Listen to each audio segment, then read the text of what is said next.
మహోన్నతుడు, మహాగణుడు, సర్వాధికారి, సజీవుడు, పునరుత్థానుడైన యేసుక్రీస్తు పరిశుద్ధమైన నామంలో మీకు నా హృదయపూర్వక వందనాలు. నా ఆత్మీయ సహోదరి సహోదరుడా, ఈ దినం పరిశుద్ధాత్మ దేవుడు నీతో మాట్లాడుతున్నాడు. ఈ రోజు మన అంశం పోగొట్టుకున్నది తిరిగి పొందుకో. ఏది నీవు పోగొట్టుకున్నావో ఆత్మీయ జీవితంలో తిరిగి పొందుకోవడానికి ప్రయాసపడు. సమాధానాన్ని పోగొట్టుకున్నావా? సంతోషాన్ని పోగొట్టుకున్నావా? ఆరోగ్యాన్ని పోగొట్టుకున్నావా? ఆస్తిని పోగొట్టుకున్నావా? ఆత్మీయతను పోగొట్టుకున్నావా? దేనినైతే పోగొట్టుకున్నావో తిరిగి దేవుడు నీకు అనుగ్రహించునుగాక. ఈరోజు పోగొట్టుకున్న నీ ఆత్మీయ జీవితాన్ని తిరిగి పొందుకోవడానికి ప్రయాసపడు. శాంసన్ తన బలాన్ని పోగొట్టుకున్నాడు. దావీదు పరిశుద్ధతను పోగొట్టుకున్నాడు. సహోదరుడా, సహోదరి, యోనా తన దర్శనాన్ని పోగొట్టుకున్నాడు. అయినా ప్రభు తన కృప ద్వారా తిరిగి వారికి ఇచ్చినాడు. ఈరోజు నువ్వు ఏమి పోగొట్టుకున్నావు? పరిశుద్ధమైన జీవితాన్ని పోగొట్టుకుంటే ప్రభువుని అడుగు. లూకా సువార్త 15వ అధ్యాయం 8వ వచనం నుండి ఒక వృత్తాంతం రాయబడింది. ఒక యూదురాలైన స్త్రీని గురించి అక్కడ వ్రాయబడి ఉన్నది. ఈ యూదురాలు నిష్ఠ కలిగిన యూదురాలు, పరిశుద్ధత కలిగిన యూదురాలు, ప్రతిష్ఠ కలిగిన యూదురాలు, ప్రధానము చేయబడిన యూదురాలు. లోకానికి వేరై, పాపానికి వేరై, ఆశలకు వేరై, కోరికలకు వేరై ఒక పరిశుద్ధ జీవితాన్ని జీవిస్తున్న యూదురాలను గురించి వ్రాయబడి ఉన్నది. ఆ పరిశుద్ధమైన యూదురాలు సంఘానికి గుర్తుగా ఉంది. ఆ యూదురాలు ప్రధానము చేయబడినదిగా ఉన్నది. నా ప్రియమైన సహోదరి సహోదరుడా, అబ్రహాము లోకము నుండి వేరైనాడు. యాకోబు పద్దనరాము నుండి వేరైనాడు. యోసేపు ఐగుప్తు నుండి తన అన్నల నుండి వేరైనాడు. అంతేకాదు దావీదు తన ఇంట్లో ఒక ప్రత్యేకమైన వ్యక్తిగా వేరై దేవుని కోసం బ్రతికినాడు. ఎస్తేరు యూదులలో ఒక ప్రత్యేకమైన వ్యక్తిగా బ్రతికింది. దానియేలు బబులోనులో ఒక ప్రత్యేకమైన వ్యక్తిగా బ్రతికినాడు. మోషే అరణ్య యాత్రలో ఒక ప్రత్యేకమైన వ్యక్తిగా బ్రతికినాడు. సహోదరుడా, సహోదరి, నీవు ప్రత్యేకమైన వ్యక్తిగా, పరిశుద్ధమైన వ్యక్తిగా బ్రతుకుదువుగాక. ఈ యూదురాలు ఒక ప్రత్యేకమైన జీవితాన్ని జీవిస్తున్న సంఘానికి గుర్తుగా ఉన్నది. దేవునికి మహిమ కలుగునుగాక. సంఘము పరిశుద్ధమైనదిగాను ప్రత్యేకించబడినదిగాను ఉండాలి. రిబుకా తన ఇంటి నుండి వేరైనప్పుడు ముసుగు వేసుకున్నది. దేవునికి మహిమ కలుగునుగాక. ప్రియమైన సహోదరుడా, నీవు నేను ప్రత్యేకమైన వ్యక్తులంగా ఈ భూమి మీద బ్రతుకుదుముగాక. గొర్రెలు మేకలు కలిసి ఉంటాయి. రాకడలో గొర్రెలు ప్రత్యేకించబడతాయి.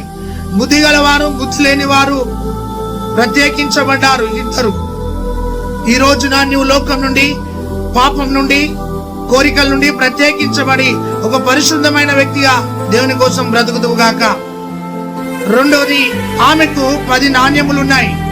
దేవుడు సంఘానికి కృపావరాలు, ఆత్మఫలాలు అనుగ్రహిస్తాడు. ఆ 10 నాణ్యములు 10 ఆజ్ఞలకు గుర్తుగా ఉంది. దేవునికి స్తోత్రం కలుగునుగాక. ఈ 10 నాణ్యములు ఆ కన్యకకు ఇచ్చినారు. ప్రదానం చేయబడిన వ్యక్తి ఆ కన్యకకు 10 నాణ్యములు ఇచ్చినాడు. ఆ నాణ్యములు తలకు ఆమె అలంకరించుకోవాలి. ప్రియమైన నా ఆత్మీయ సహోదరుడా, ఈ 10 నాణ్యములు దేవుని వాక్యానికి గుర్తుగా ఉంది, ఆజ్ఞలకు గుర్తుగా ఉంది. సంఘం అనే కన్యక అలంకరించబడాలి వాక్యం ద్వారా, దేవుని కృప ద్వారా, దేవుని అభిషేకం ద్వారా, కృపావరముల ద్వారా, ఆత్మ ఫలముల ద్వారా సంఘము అలంకరించబడాలి. దేవునికి స్తోత్రం కలుగునుగాక. ఈ కడవరి దినాలలో పరిశుద్ధాత్ముడు నిన్ను అలంకరిస్తున్నాడు. ఎలా అలంకరిస్తున్నాడు? పరిశుద్ధ వస్త్రముతో, రక్షణ వస్త్రముతో, మహిమ వస్త్రముతో, స్తుతి వస్త్రముతో, నిన్ను పెళ్లి వస్త్రముతో అలంకరిస్తున్నాడు. ఈ రోజున నువ్వు అలంకరించబడ్డ వ్యక్తిగా దేవుని కోసం బ్రతుకుదువుగాక. దేవునికి మహిమ కలుగునుగాక. 10 నాణ్యములు ఇచ్చినాడు.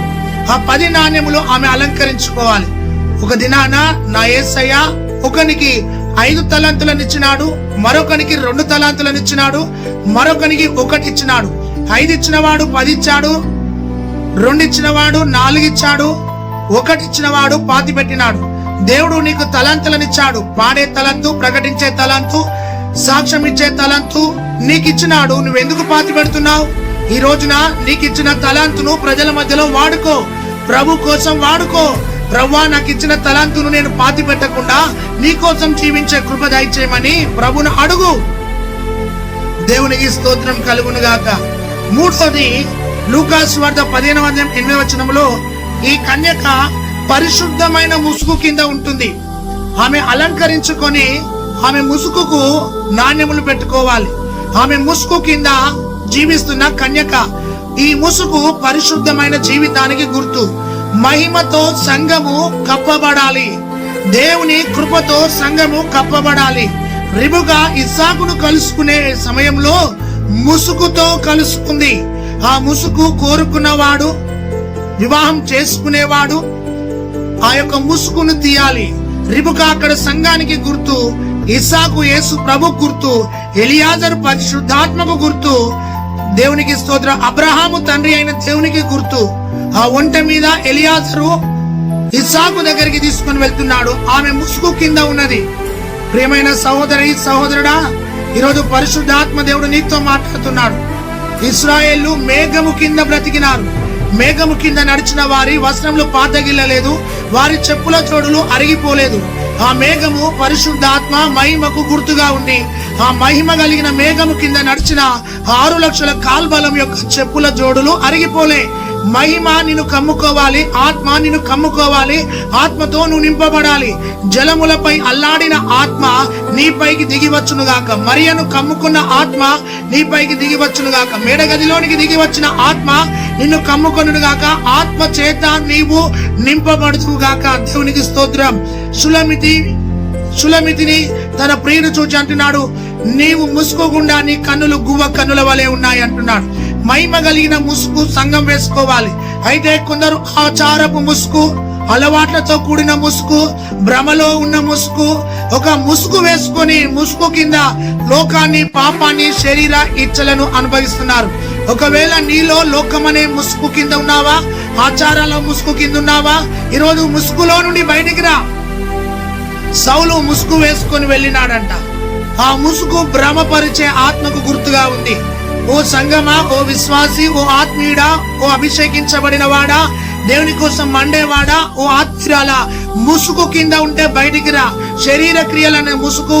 ఒకవేళ నీ ఆత్మీయ జీవితంలో పొరపాట్లు చేస్తూ ముసుగు కింద బ్రతుకుతే ముసుగును తీసుకొని బయటికి రా. ఆ పాప ముసుగులో నుండి దేవుడు నీతో మాట్లాడుతున్నాడు. 4వది, ఆమె 15వ అధ్యాయం లూకాసు సువార్త 8 ఒక నాణ్యమును పోగొట్టుకుంది. దేవుడు నీకు ఇచ్చిన ఆధిక్యతను పోగొట్టుకోకు. దేవుడు నీకు ఇచ్చిన కృపను పోగొట్టుకోకు.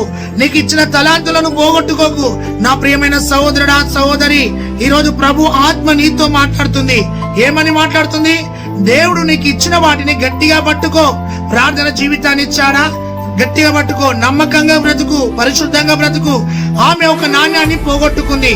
చాలా బాధాకరమైన విషయం. ప్రభు అంటున్నాడు, ఒక యవనసుడు పరిగెత్తుకొని వస్తే నీకు ఒకటి కొదవైనది కుమారుడు అన్నాడు.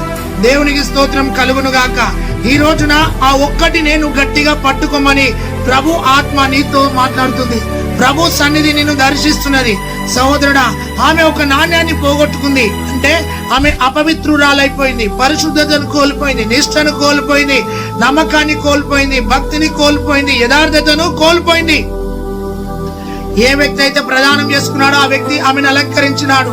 ఒక నాణ్యం తక్కువైతే ఆత్మీయంగా చెప్తున్నా, ఆమె శరీరము అపరిశుద్ధమైంది, ఆమె పరిశుద్ధతను కోల్పోయింది, ఆమె తన నిష్ఠను కోల్పోయింది అని అర్థం. నా ప్రియమైన సహోదరి సహోదరుడా, ఈ రోజున నువ్వు ఏది పోగొట్టుకున్నావు? నీ ఆత్మీయతను పోగొట్టుకున్నావా? నీ ఆధిక్యతను పోగొట్టుకున్నావా? నీ మొదటి ప్రేమను పోగొట్టుకున్నావా? నీ మొదటి ఆత్మీయ స్థితిని పోగొట్టుకున్నావా? ఒక్క నాణ్యాన్ని పోగొట్టుకుంది, అపవిత్రమైపోయింది. సహోదరుడా, లోపము కలిగిన వారిని ఇశ్రాయేల్ ప్రజలు రాళ్లతో కొట్టి చంపేస్తారు. అయితే ఆమె నాణ్యం పోగొట్టుకున్న సంగతిని గ్రహించింది, వివేచించింది. ఆ మధ్యరాత్రి వేళ ఆమె లేచి చూసుకుంటే ఒక నాణ్యం తక్కువైపోయింది. అయితే మలినమైపోయారని ప్రజలు రాళ్లతో కొట్టి చంపేయాలి. అయితే నా ప్రియమైన సహోదరుడా, నీ పరిశుద్ధతను నువ్వు కాపాడుకో. ప్రియమైన సహోదరి, నీ యథార్థతను నువ్వు కాపాడుకోమని ప్రభు నీతో మాట్లాడుతున్నాడు. అయితే ఆ యొక్క అర్ధరాత్రి వేళ లూకాసు సువార్త 15:8 ఆమె దీపం వెలిగించుకుంది. వాక్యము దగ్గరికి వచ్చింది. సంగమా, ఆత్మీయులారా, ఏది పోగొట్టుకున్నా నువ్వు దీపం అనే వెలుగు దగ్గరికి రావాలి. నీ యొక్క దీపం వెలిగించబడుతూ ఉండాలి. ఆ వాక్యమైన దీపంలో నీవు వెలిగించబడాలి. ఆ దీపము స్వచ్ఛమైన నూనెతో వెలగాలి. ఆ దీపము నిత్యము వెలుగుతూ ఉండాలి. ఆ దీపము రాత్రి పగలు వెలుగుతుండాలి. ఆ దీపము గనురాలు ఇంట్లో ఉంది. సహోదరుడు, ఆ దీపము ప్రజలకు వెలుగునిచ్చేది. ఈ రోజు ప్రభు చెప్తున్నాడు, ఆ వెలుగైన దేవుని వాక్యము నిన్ను వెలిగించేది, నీ చీకటి కోణాలలో నుండి విడుదలనిచ్చేది, నీ పాప బంధకాల నుండి విడిపించేది. నువ్వు ఎక్కడ పొరపాడుతున్నావో, ఎక్కడ జారిపోతున్నావో, ఎక్కడ పడిపోతున్నావో వాక్యము దగ్గరికి రా. వాక్యమే నిన్ను బలపరిచేది, వాక్యమే నిన్ను బ్రతికించేది, వాక్యమే నిన్ను వెలిగించేది. దేవునికి స్తోత్రం కలుగును గాక. మీరు పూర్వము చీకటి అయి ఉన్నారు అని ఉన్నది. అయితే ఆ వెలుగైన దేవుడు నీలోనికి వస్తే నీ చీకటి వెలుగుగా మారుతుంది. నన్ను వెంబడించు వాడు చీకటిలో నడవక జీవపు వెలుగు కలిగి నడుచునని దేవుని వాక్యం సెలవిస్తుంది. ఆమె దీపాన్ని వెలిగించుకుంది. దేవునికి స్తోత్రం కలుగును గాక. ఈ రోజు నా ఆత్మీయ సహోదరుడా, నీ దీపం అనే వాక్యము దగ్గరికి రా. దీపం అనే వెలుగులోనికి రా. ఆ దీపం అనే వెలుగు నిన్ను వెలిగించేదైనది. దేవునికి స్తోత్రం కలుగును గాక. నా దీపంను వెలిగించువాడు నీవే అని దావీదు అన్నాడు కదా. ఈ రోజున ప్రభు అంటున్నాడు, నీ దీపాన్ని నేను వెలిగిస్తానంటున్నాడు. దేవునికి స్తోత్రం కలుగును గాక. ఆమె దీపాన్ని ఆశ్రయించింది. 6వ విషయం, లూకాసు వార్త 15:9లో ఆమె పోగొట్టుకున్న నాణ్యాన్ని పొందుకుంది. ఆ ఇల్లు ఊడ్చి ఆ ఇల్లంతా ఊడ్చి ఆ రాత్రి వేళ ఆ నాణ్యాన్ని దొరకబట్టుకుంది.